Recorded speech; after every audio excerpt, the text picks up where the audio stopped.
ಓಂ ಶ್ರೀ ಗುರು ಬಸವಲಿಂಗಾಯ ನಮಃ. ಎನ್ನ ಆರಾಧ್ಯ ದೇವರಾದ ಶ್ರೀ ಕುಂಟೋಜಿ ಬಸವೇಶ್ವರನಿಗೆ ಹಣೆಮಣಿದು, ಕುಂಟೋಜಿ ಬಸವಣ್ಣ ನೀನೇ ನನ್ನ ದೇವರನ್ನ, ಜಗಕ್ಕೆಲ್ಲ ನೀನನ್ನ, ಉದ್ಭವ ಸಾಕಾರ ಮೂರ್ತಿ ನೀನನ್ನ, ನಿನ್ನ ಪವಾಡ ಬಲ್ಲವರಾರನ್ನ ಎಂದು ಹೇಳುತ್ತಾ ಇಂದಿನ ಈ ವಿಡಿಯೋದಲ್ಲಿ ಶ್ರೀ ಕುಂಟೋಜಿ ಬಸವೇಶ್ವರರ ಸಂಕ್ಷಿಪ್ತ ಚರಿತ್ರೆಯನ್ನು ತಿಳಿದುಕೊಳ್ಳೋಣ. ಕರ್ನಾಟಕ ರಾಜ್ಯದ ವಿಜಯಪುರ ಜಿಲ್ಲೆಯ ಮುದ್ದೇಬಿಹಾಳ್ ತಾಲೂಕಿನಲ್ಲಿ ಬರುವ ಕುಂಟೋಜಿಯು ಒಂದು ಐತಿಹಾಸಿಕ ಸುಕ್ಷೇತ್ರವಾಗಿದೆ. ಈ ಕುಂಟೋಜಿ ಗ್ರಾಮವು ಮುದ್ದೇಬಿಹಾಳದಿಂದ ಪೂರ್ವ ದಿಕ್ಕಿಗೆ 4 ಕಿಲೋಮೀಟರ್ ದೂರದಲ್ಲಿದೆ. ಇದು ತಾಳಿಕೋಟೆಗೆ ಹೋಗುವ ರಸ್ತೆಯಲ್ಲಿ ಕಂಡುಬರುತ್ತದೆ. ಈ ಊರಿನಲ್ಲಿರುವ ಶ್ರೀ ಬಸವೇಶ್ವರ ದೇವಸ್ಥಾನವು ಈ ಭಾಗದಲ್ಲಿ ಹೆಚ್ಚು ಪ್ರಸಿದ್ಧಿಯನ್ನು ಪಡೆದಿದೆ. ಈ ಊರಿಗೆ ಮೊದಲು ಕುಂದನಪುರ, ಕುಂದನಹಳ್ಳಿ ಎಂದು ಕರೆಯುತ್ತಿದ್ದರಂತೆ. ಈ ಹಳ್ಳಿಯಲ್ಲಿ ಶಿವಬಸಮ್ಮ ಎಂಬ ಕಾಲು ಕುಂಟಾದ ಅಜ್ಜಿಯು ವಾಸವಾಗಿದ್ದಳಂತೆ. ಅವಳು ಅಂದಿನ ಕಾಲದಲ್ಲಿ ನಾಟಿ ಔಷಧಿಯನ್ನು ಆಯುರ್ವೇದಿಕ್ ಔಷಧಿಯನ್ನಾಗಿ ಸಣ್ಣ ಪುಟ್ಟ ರೋಗಗಳಿಗೆ ಕೊಡುತ್ತಿದ್ದಳಂತೆ. ಅದರಿಂದಾಗಿ ಅವಳು ಕೊಡುವ ಔಷಧಿಯಿಂದ ಜನರಿಗೆ ಆಗಿರುವುದರಿಂದ ಆ ಶಿವಬಸಮ್ಮ ಅಜ್ಜಿಯ ಕೀರ್ತಿ ದಿನದಿಂದ ದಿನಕ್ಕೆ ಎಲ್ಲ ಕಡೆ ಪ್ರಚಾರ ಪಡೆಯಿತು.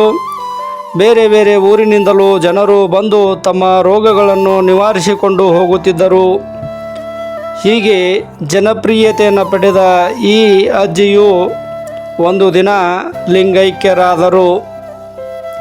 ಈ ಅಜ್ಜಿಯು ಗುಣಸಂಪನ್ನಳು, ದೈವ ಭಕ್ತಳು, ಪರೋಪಕಾರಿಯೂ ಆಗಿದ್ದಳು. ಈ ಅಜ್ಜಿಯು ಕುಂಟುತ್ತಿದ್ದರಿಂದ ಈ ಕುಂದೇನಹಳ್ಳಿ ಊರಿಗೆ ಕುಂಟೋಜಿ ಎಂಬ ಹೆಸರು ಬಂದಿತೆಂದು ಹೇಳಲಾಗುತ್ತದೆ. ಇದು ಒಂದು ದಂತಕಥೆಯಾಗಿದೆ. ಈ ಊರಿಗೆ ಕುಂಟೋಜಿ ಎಂಬ ಹೆಸರು ಬರಲು ಇನ್ನೊಂದು ಕಾರಣ ಏನೆಂದು ಹೇಳುವುದಾದರೆ, ವಿಜಯಪುರ ಜಿಲ್ಲೆಯ ಮನಗುಳಿಯ ಹತ್ತಿರ ಬರುವ ಯರನಾಳ ಗ್ರಾಮದ ಸೀಮೆಯಲ್ಲಿ ಬಾಗೋಡಿ ಬಸವಣ್ಣ ಅಂದರೆ ಬಾಗೇವಾಡಿ ಬಸವಣ್ಣ ಮತ್ತು ಕುಂಟೋಜಿ ಬಸವಣ್ಣ ಕಾದಾಡಿದಾಗ ಕುಂಟೋಜಿ ಬಸವಣ್ಣನ ಕಾಲಿಗೆ ಪೆಟ್ಟಾಗಿ ಕುಂಟಾಯಿತೆಂದು, ಅದಕ್ಕಾಗಿ ಬಸವಣ್ಣನು ವಾಸವಾದ ಈ ಊರಿಗೆ ಕುಂಟೋಜಿ ಎಂದು ಹೆಸರು ಬಂದಿತೆಂದು ಹೇಳಲಾಗುತ್ತದೆ. ಪೌರಾಣಿಕ ಹಿನ್ನೆಲೆ.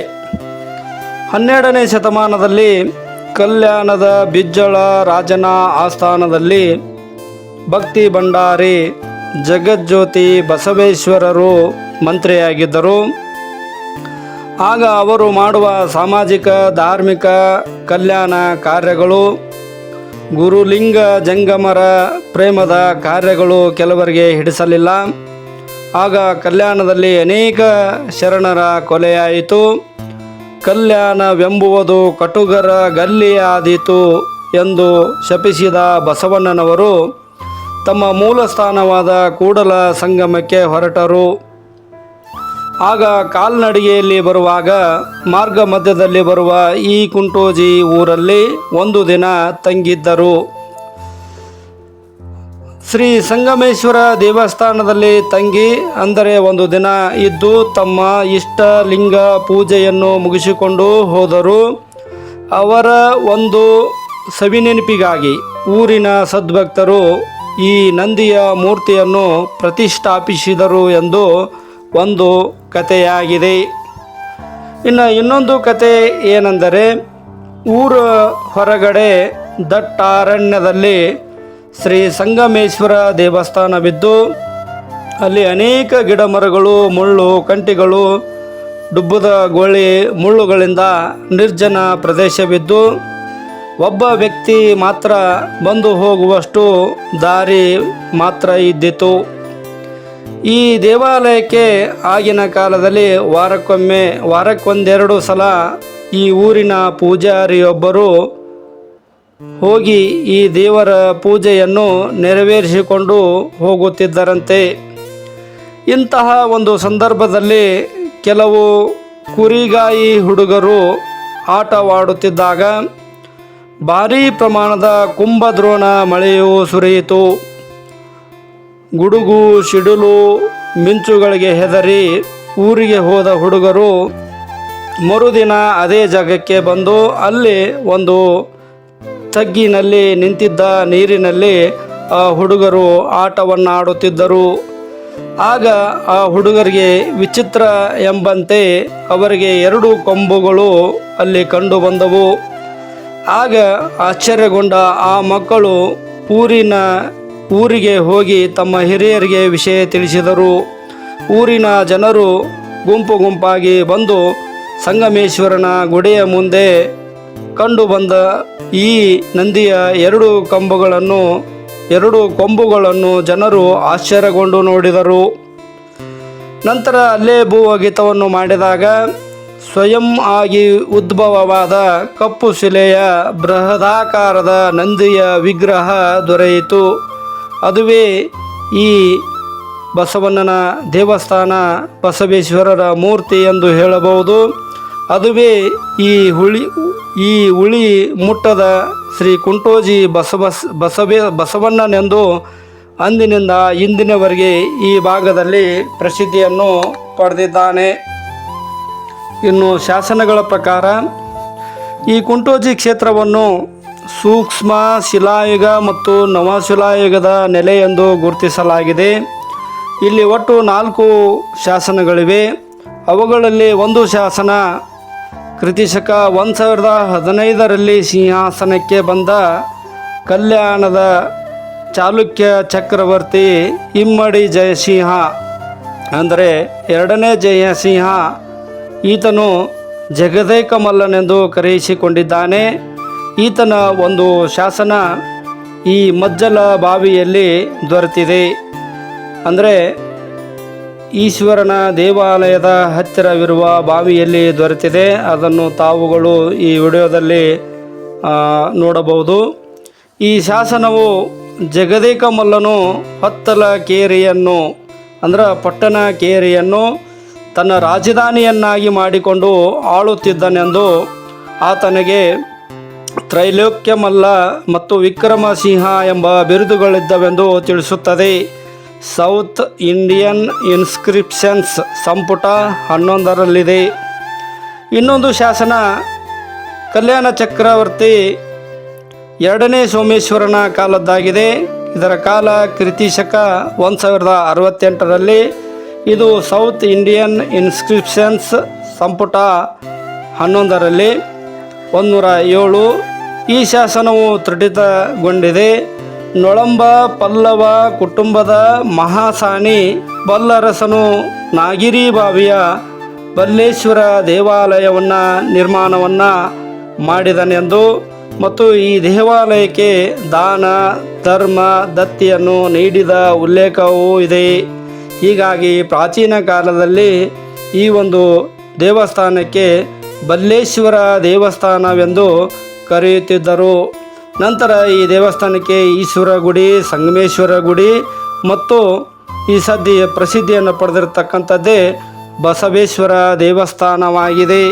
ಹೀಗೆ ಈ ಪ್ರಾಚೀನ ಕಾಲದಲ್ಲಿ ಈ ದೇವಸ್ಥಾನಕ್ಕೆ ಬಲ್ಲೇಶ್ವರ ದೇವಸ್ಥಾನ ಎಂದು ಕರೆಯಲಾಗುತ್ತೆಂದು ಹೇಳಲಾಗುತ್ತದೆ. 2 ಶಾಸನಗಳು ತೃಟಿತವಾಗಿವೆ. ಅವು ಎಲ್ಲಿವೆ ಎಂದು ತಿಳಿದಿರುವುದಿಲ್ಲ. ಆ ಶಾಸನಗಳು 11 ಮತ್ತು 12ನೇ ಶತಮಾನಗಳ ಕಾಲದ್ದಾಗಿವೆ.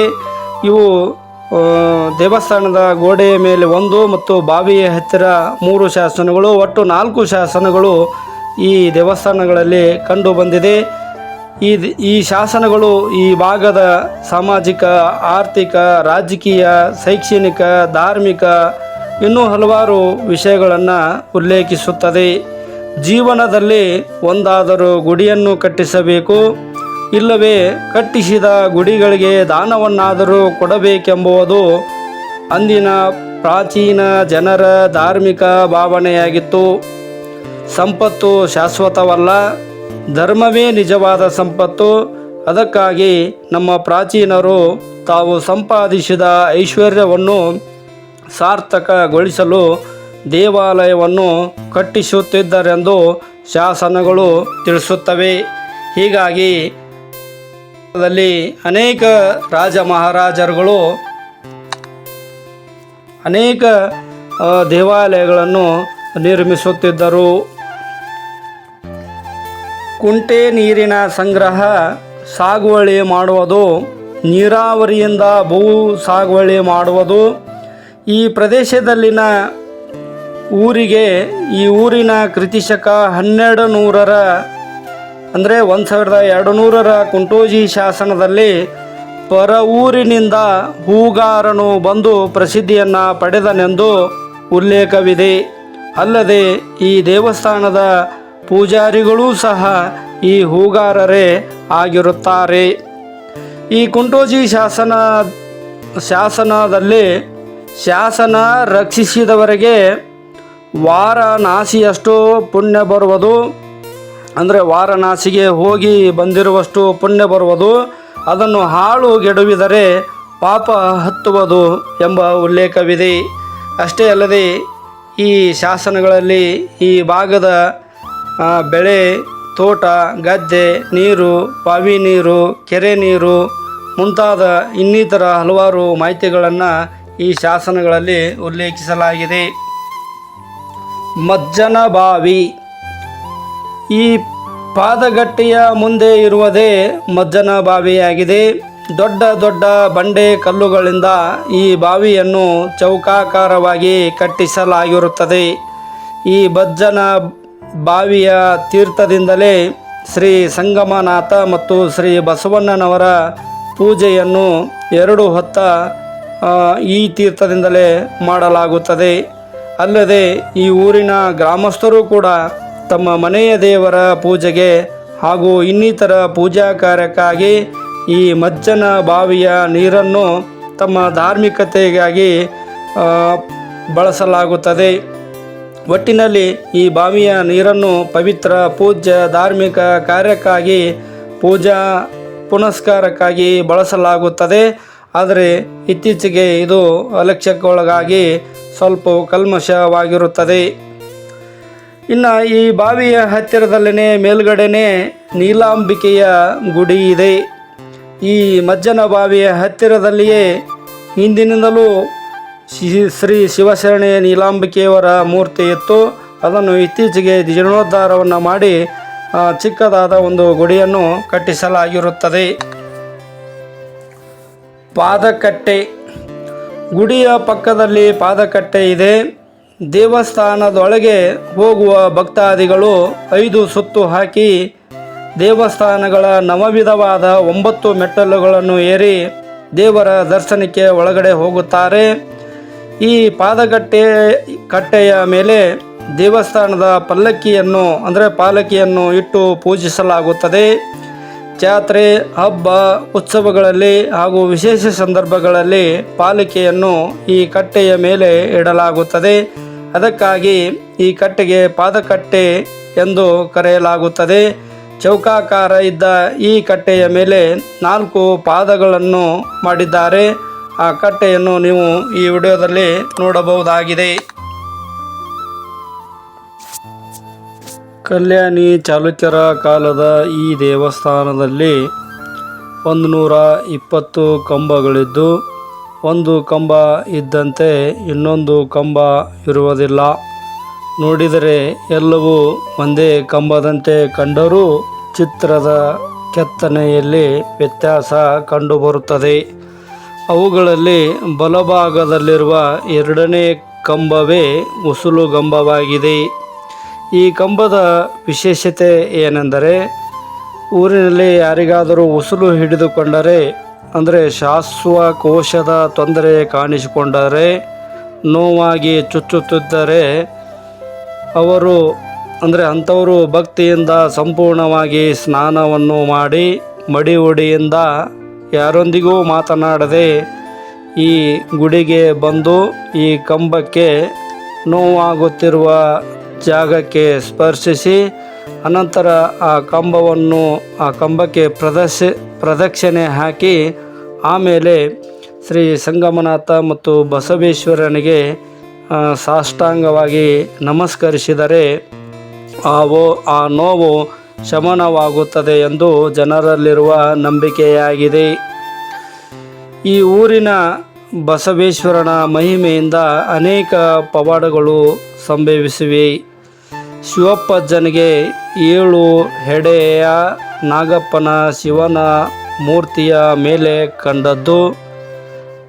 ಈ ದೇವರ ಆಕಳು ಅಂದರೆ ಕಪಲಿ ಹಸಿ ರಕ್ತ ಹಿಂಡಿದ್ದು, ಕಳೆದ ಪಾತ್ರೆ ಮರಳಿ ಸಿಕ್ಕಿದ್ದು, ಕಳೆದ ದೇವಸ್ಥಾನದ ಆಭರಣಗಳು ಚೌಕ ಮರಳಿ ಸಿಕ್ಕಿದ್ದು, ನಂದಿ ಹೋದ ನಂದಾದೀಪ ಮರಳಿ ಪ್ರಜ್ವಲಿಸಿದ್ದು, ಮಕ್ಕಳಾಗದ ಬಸಮ್ಮನಿಗೆ ಮಕ್ಕಳ ಭಾಗ್ಯ ಕಲ್ಪಿಸಿದ್ದು, ರೋಗದಿಂದ ಮುಕ್ತಿ ಹೊಂದಿ ದೇವರ ಕಳಸ ಹೊತ್ತ ಚಂದ್ರಶೇಖರ್ ಶಿಕ್ಷಕರು, ನಿಂಗಮ್ಮನಿಗೆ ನಂದಿಯ ದರ್ಶನವಾದದ್ದು, ಮಜ್ಜಲ ಬಾವಿಯಲ್ಲಿ ಕಾಲು ಜಾರಿ ಬಿದ್ದ ನೀಲಪ್ಪ ಹೋಗಾರ ಬದುಕುಳಿದಿದ್ದು, ಇವೆಲ್ಲವೂ ಶ್ರೀ ಬಸವೇಶ್ವರ ದೇವರ ಪವಾಡ ಲೀಲೆಗಳಾಗಿವೆ. ಹೀಗಾಗಿ ಈ ದೇವರಿಗೆ ಪವಾಡ ಬಸವೇಶ್ವರನೆಂದಲೂ ಕೂಡ ಹೇಳಬಹುದು. ಈಗ ನೀವು ನೋಡುತ್ತಿರುವುದು ಶ್ರೀ ಬಸವೇಶ್ವರನ ಮೂರ್ತಿಯಾಗಿದೆ.